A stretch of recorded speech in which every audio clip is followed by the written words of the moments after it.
Lara pour rechercher ce nouvel avion qui sera l'OV-10 Bronco.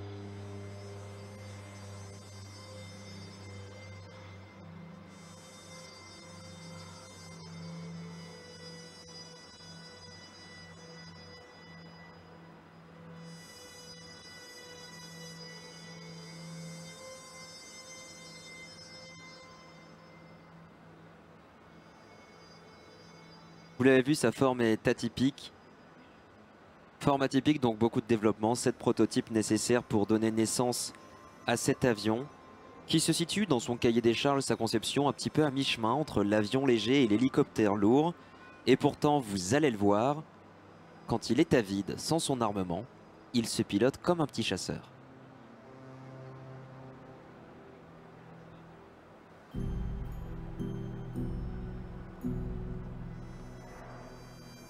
Deux turbines d'une puissance approximative de 670 chevaux chacune.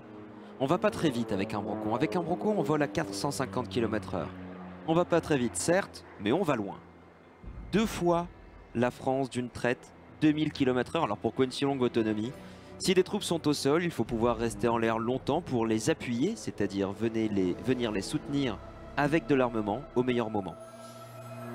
Une puissance énorme pour emporter 1,6 tonne de charge externe. Pour certains, cet avion, c'est un petit peu l'ancêtre du A-10.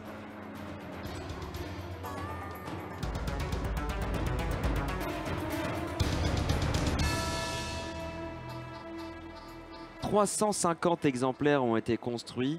On retrouve du Bronco, des États-Unis à la Colombie, en passant par la Thaïlande et le Maroc. Un avion idéal pour l'anti-guérilla. Cet avion s'appelle le Bronco. C'est quoi un Bronco exactement? Un Bronco, c'est un cheval sauvage non débourré. Un cheval qui, on ne va pas dire qui en fait qu'à sa tête, mais c'est un diamant brut qui ne mérite qu'à être taillé. Aujourd'hui, pour dresser ce cheval, on a un Bronco Duster, un dresseur de cheval indompté. Il s'appelle Chuck Jean-Luc Berry.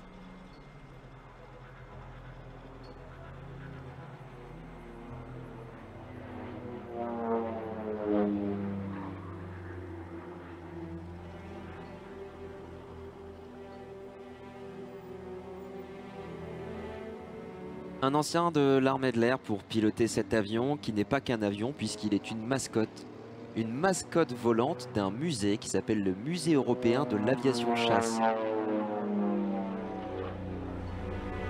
Ce musée, on le retrouve à Montélimar, 25 000 m² au service du patrimoine aéronautique, exactement comme ici, avec le musée de l'air et de l'espace dont il est d'ailleurs une annexe.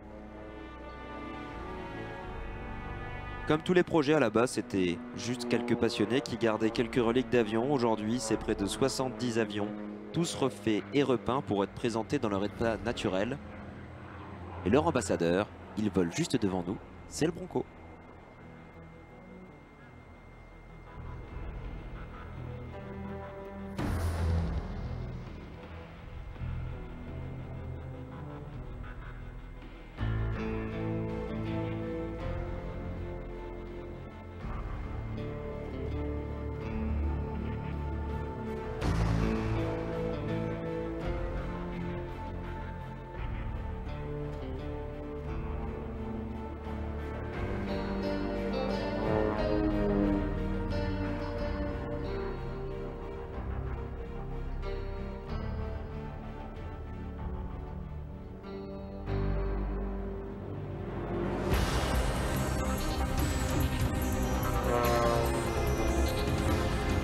Cet avion, on le retrouve dans les meetings aériens en France, à l'étranger. Cette fois, il bat des ailes pour nous saluer, pour marquer la fin de sa démonstration. C'est une tradition pour un pilote de saluer le public en battant des ailes. Alors, si vous le voyez faire ça, n'hésitez pas, levez les mains, levez vos chapeaux, il vous voit. Et quand il reviendra au sol, ce sera un plaisir pour lui de venir échanger avec vous. Quand il ne présente pas son avion ici au Salon du Bourget, Jean-Luc Berry et tous ses amis présentent cet avion sur des meetings aériens, mais on le retrouve également pour des photographies aériennes ou pour du largage de parachutistes. D'autres Broncos sont encore en état de vol. On les retrouve du côté du Canada, dans le Fire Rescue. Ils s'occupent désigner les trajectoires à suivre pour les autres bombardiers d'eau. Une véritable petite tour de contrôle volante. Le Bronco a beau avoir presque 70 ans, il a encore beaucoup d'avenir.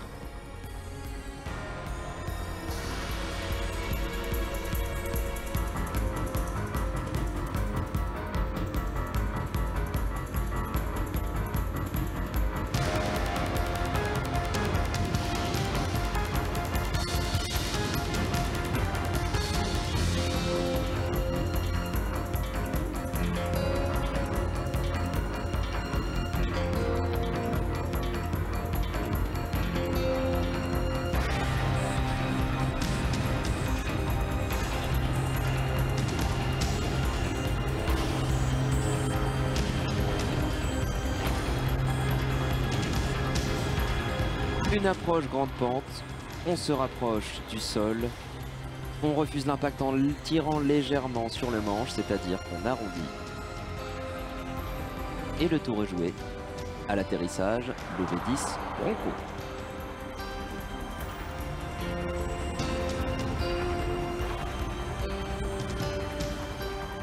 La vitesse est contrôlée, c'est-à-dire que l'avion s'est quasiment arrêté, le pilote contrôle le roulage, il va donc dégager cette piste et laisser la place à un autre avion, et un avion qui lui a une pour habitude, eh bien c'est de transporter des passagers.